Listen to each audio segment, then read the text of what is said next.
Hey everyone, so today I want to talk about how I've started to enjoy playing Elden Ring again post DLC, with it being the spam heavy, unbalanced, frustrating mess that most people find it to be.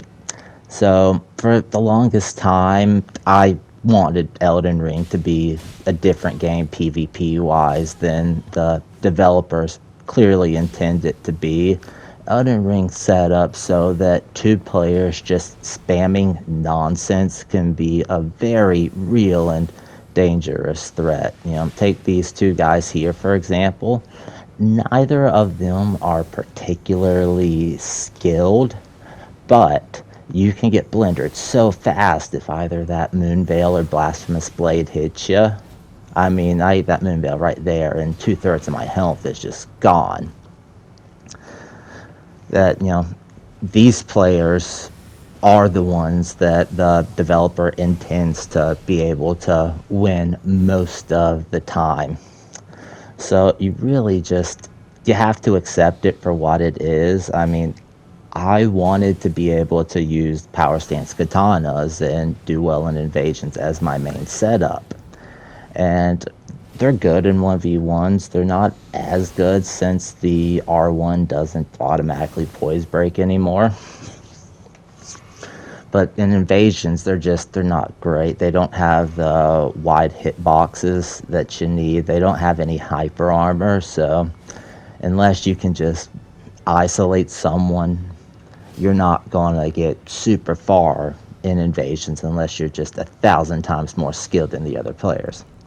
So these guys are pretty clearly ganking and don't want to come any farther than that for some reason. I don't recall there being any enemies, but it's okay. So they ran back to the site of grace. So I take out the bone bow and start pestering them to get them to chase after me. Bone bow, terrible decision to implement it into the game. It's completely skillless. It's not all that fun to use, but for people like this that just aren't going to progress, it's really good at annoying them and disrupting their strategies a little bit and just frustrating them into breaking ranks. Right here, come out, bone bow. I switched to serpent arrows after this just for the higher build up because the rot doesn't seem to work all that well. Anyway, the host decides he wants to come after me alone, which is exactly what I wanted.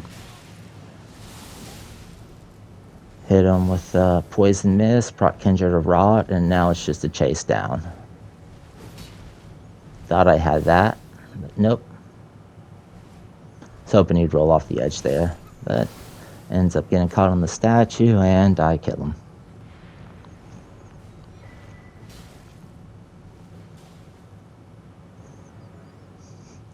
Here's another one. The guys are going up the elevator, and I know once I pull it down, they're going to wait for me. I had all my buffs active. I didn't feel like resetting them, but that is what Endure is for.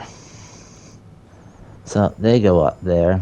Again, these two guys aren't going to be particularly skilled at the game, but they can kill you very quick, as strong as L2s are.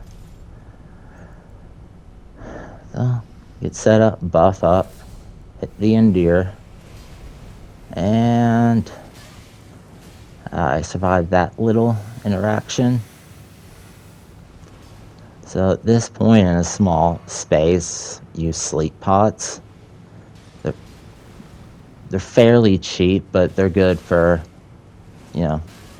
getting people to respect your space, and if not, you get an easy kill, like this right here.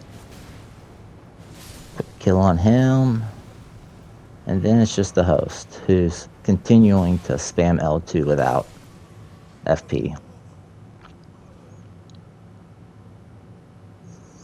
You also want to be able to do burst damage really quick in invasions and kill someone if you get a second alone with them. One reason I like this build is with the buff stacking. If I can get both Kindred of Rock and the Sacred Bloody Flesh to proc, I just get stupid damage, especially with the bleed build-up. And if all my buffs are active, I get essentially double damage, which can get pretty stupid. So this one was a little bit more fun. They're not really spamming spells that are hard to dodge. It's much more of a classic, 1v2 with a mage in the back setup. Trying to chase the host down now, but I've got both Kindred Rot and Sacred Bloody Flesh active, which means this backstab is just gonna massacre him. Host starts using the very dangerous Lion's Claw, and he dies pretty quick after. Gotta love the poison kills.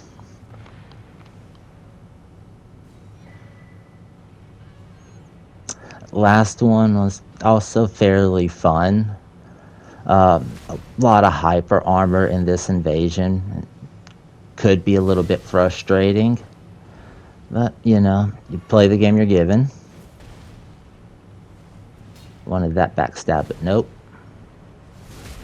Got that one.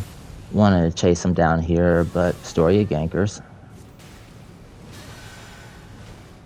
Host saves him, and I drop down here. This is one of the ones that I actually found kind of funny. So I wanted to pull him down here with me at this point, but I couldn't. They end up going over there and kind of taunting me, which, I might have left if they hadn't, but at that point, I just really wanted to kill him. So there's really no way I can get to him at this point. So, Phantom Bloody Finger. Reset.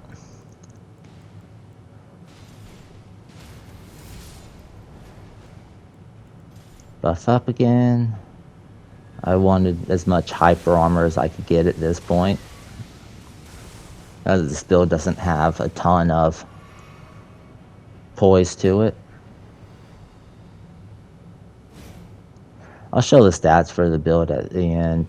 It's not a super good dueling build just because it doesn't have a ton of endurance, but for invasions it tends to work really well.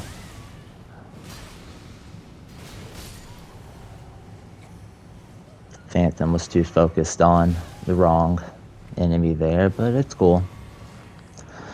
But yeah, I mean, I found join invasions again just by, playing the game as the developers intended, as the unbalanced mess that it is, not being afraid to use cheap stuff if I want to, or I feel like I need to, because I'm a competitive person by nature and don't really like losing, especially when I feel like the people are just spamming annoying shit.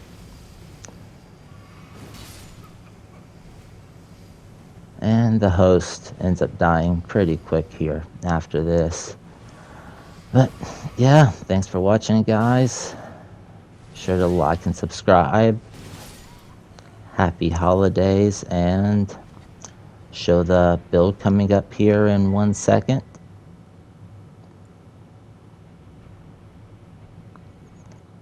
There's the stats for the build. I think it's pretty decent. It could use more poise, but it is what it is. Thanks. Be sure to like and subscribe, and I'll see you guys in the next one. Bye.